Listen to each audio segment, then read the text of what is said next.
프랜차이즈 사업은 이것 때문에 가장 큰 위기에 봉착하게 됩니다. 안녕하세요, 장백TV입니다. 오늘은 더닝크루거 효과에 대해서 말씀드리려고 하는데요. 프랜차이즈 사업을 하다 보면은 이 더닝크루거 효과에 부딪히게 될 경우가 많이 있습니다. 더닝크루거 효과, 이게 무슨 뜻인가? 더닝크루거는 사람 이름입니다. 데이비드 더닝의 더닝, 저스틴 크루거의 크루거. 그렇다면 더닝크루거 효과는 무엇을 의미하느냐? 그냥 아주 짧고 쉽게 말씀을 드릴게요. 무지한 사람은 무지하기 때문에 자기의 무지함을 인식하지 못한다. 이 정도로 이해하실 수 있을 것 같아요. 무식한 사람이 용감하다라는 이야기 많이 들어보셨죠? 바로 더닝크루거 효과를 설명하는 이야기예요. 똑같은 무식한 사람이 두 명 있다라고 가정을 했을 때, 한 명은 자기가 무지하지만 자기가 무지함을 알고 있어요. 또 다른 한 명은 자기가 무지하지만 자기가 무지한 것조차 모르고 있어요. 누가 더 위험할까요? 무지함을 모르는 사람은 달려나갑니다. 위험한지 아닌지 알 수 없기 때문에. 더닝크루거 효과는 무지함 그 자체를 이야기하는 게 아니라 무지함을 이해하고 있느냐 마느냐를 이야기하는 거예요. 프랜차이즈 사업가는 이 더닝크루거 효과에 빠질 수 있는 상황이 두 가지가 있습니다. 첫 번째로는 첫 사업 또는 첫 장사에 성공할 때, 시작이 너무 좋을 때 더닝크루거 효과에 빠질 수가 있습니다. 두 번째는 내 주위 사람의 성공을 나의 성공이라고 착각하는 상황에 더닝크루거 효과에 빠질 수가 있습니다. 이 두 가지 다 제가 겪어봤거나 제가 바로 옆에서 지켜봤던 상황인데요. 자, 첫 번째, 첫 장사와 첫 사업에 성공한 사람이 굉장히 큰 위험에 빠질 수가 있습니다. 이것은 제가 20대 때 겪었던 저의 사연이에요. 저는 20대 초반 때 대학을 다니다가 대학에 대한 비전을 보지 못하고 저의 학과에 대한 가능성을 읽지 못해서 중간에 대학을 포기하고 다니던 대학 정문 바로 옆에 무허가 건물에서 장사를 시작했습니다. 그런데 20대 초반에 외식 장사를 한 번도 경험하지 못한 철없는 젊은 청년이 그 장사를 성공할 가능성은 몇 퍼센트 정도 될까요? 지금의 제 상황에서 봤을 때 그 장사가 성공할 가능성은 5%도 안 된다고 저는 판단할 것 같아요. 영상을 보시는 분들은 어떻게 생각하시나요? 그런데 저는 운이 나쁘게도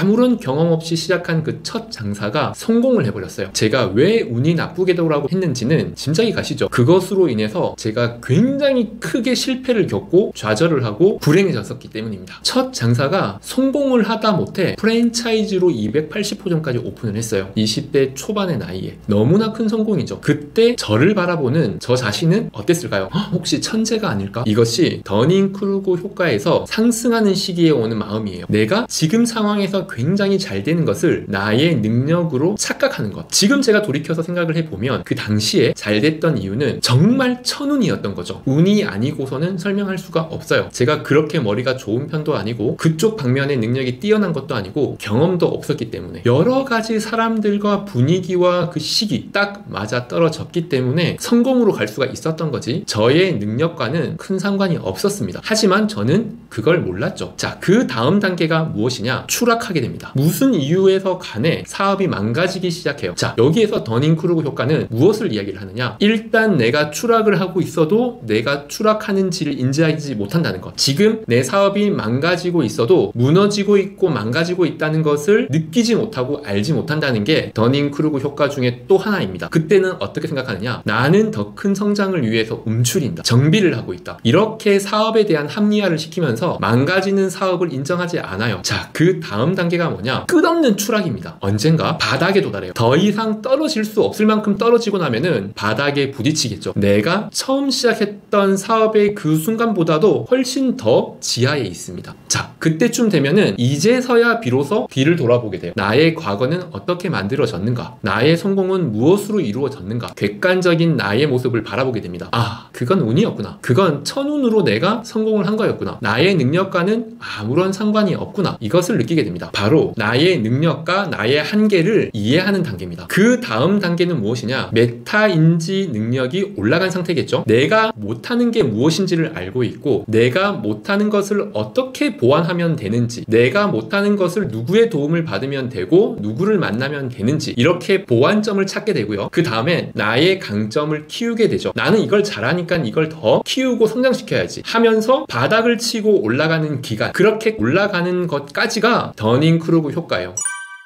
자, 두 번째 사례가 있습니다. 이것은 제가 만났던 어떤 형제에 관한 이야기예요. 몇 년 전에 장사가 굉장히 잘 돼서 주체하지 못하고 저희 회사를 찾아온 두 형제 이야기입니다. 이 형제는 7평 가게, 월세 70만원짜리 이 가게에서 월 매출 4,500만원을 판매하는 7평이면 굉장히 작은 가게죠. 그리고 월세 70이면은 굉장히 안 좋은 자리예요. 그런 작고 안 좋은 자리에서 월 매출 4,500만원이면 대성공이라고 볼 수가 있습니다. 이렇게 매장이 잘 운영이 되니까 프랜차이즈 사업을 고민을 했겠죠. 그래서 저희 회사를 찾아왔습니다. 그런데 저희 회사는 그렇게 잘 되는 매장을 프랜차이즈 기업으로 만들어주는 회사잖아요. 충분히 가능하겠다라고 판단이 돼서 그 브랜드를 인큐베이팅을 했습니다. 그리고 약 30호점 정도 오픈하는 그 시기에 더닝크루거 효과에 빠지는 상황을 지켜보게 돼요. 누가? 바로 그 동생이. 두 형제가 왔다고 했잖아요. 알고 봤더니 그 외식 브랜드를 만든 사람은 형님 혼자였습니다. 약 9년 동안 장사를 하고 연구를 하고 발전을 시켜서 그 안 좋은 가게를 월 4,500만원 판매를 하는 매장으로 성공을 시켰는데 우리 회사를 찾아올 때 그때 동생을 부른 거예요. 야, 나 혼자는 힘들 것 같아. 너가 이제 좀 도와줘라 해서 한 번도 그 일을 해보지 않았던 그 동생이 저희 회사를 그때 처음 찾아온 겁니다. 그런데 저희 회사와 같이 협업해서 가맹점 30호점이 딱 이루어지는 그 시기에 동생이 독립을 선언합니다. 이제 나 혼자도 한 개의 브랜드를 만들어야겠어. 자, 여기에서 자신의 능력을 오판하는, 오해하는 사건이 생긴 거죠. 장사가 잘 되는 그 가게, 그것은 분명 그 형님이 9년 동안 공부하고 연구하고 이루어낸 성과입니다. 그 잘 되는 가게를 프랜차이즈로 15년 경력의 저희 회사가 인큐베이팅을 했기 때문에 30호점까지 금방 갔겠죠. 그런데 이것을 옆에서 지켜보던 동생은 본인의 능력이라고 판단하는 시기가 오는 겁니다. 그 형님도 저도 새로운 브랜드 런칭은 말렸어요. 아직 그 시기가 아니라고. 그런데 억지스럽게도 브랜드 하나를 런칭을 합니다. 결과는 어떻게 됐을까요? 1년간 새로운 브랜드를 런칭하고 준비를 하는 그 기간 동안 끊임없는 실패를 하다가 결국 처음에 했던 그 프랜차이즈의 돈까지 모두 까먹고 가맹점까지 다 망가지는 상황이 생겼습니다. 그 동생은 형님의 노력과 저희 회사의 노력을 본인의 능력이라고 착각을 하게 된 거죠. 바닥을 치고 다시 이제 올라갈 수 있는 시기인데 올라가기 위해서는 메타인지 능력이 올라가야 되겠죠. 내가 모르는 것이 무엇이고 내가 잘하는 것이 무엇인지를 이해를 한 다음에 다시 발전할 수 있습니다. 그렇다면 더닝크루거 효과에 빠지지 않기 위해서는 우리는 무엇을 해야 될까요? 내가 잘 되는 그 시기에 추락하기 전에 먼저 이 사업이 발전하기 위해서 투자하는 시간만큼이나 내가 무엇을 못하고 부족한지를 탐구해야 된다는 거죠. 나의 능력의 한계가 무엇인지를 정확하게 탐구하고 인지할 수 있는 그 시기가 되면 이제는 내가 필요한 것이 무엇인지를 보완할 수 있게 됩니다. 아마 쉽지는 않겠지만요. 이상 장백TV였습니다.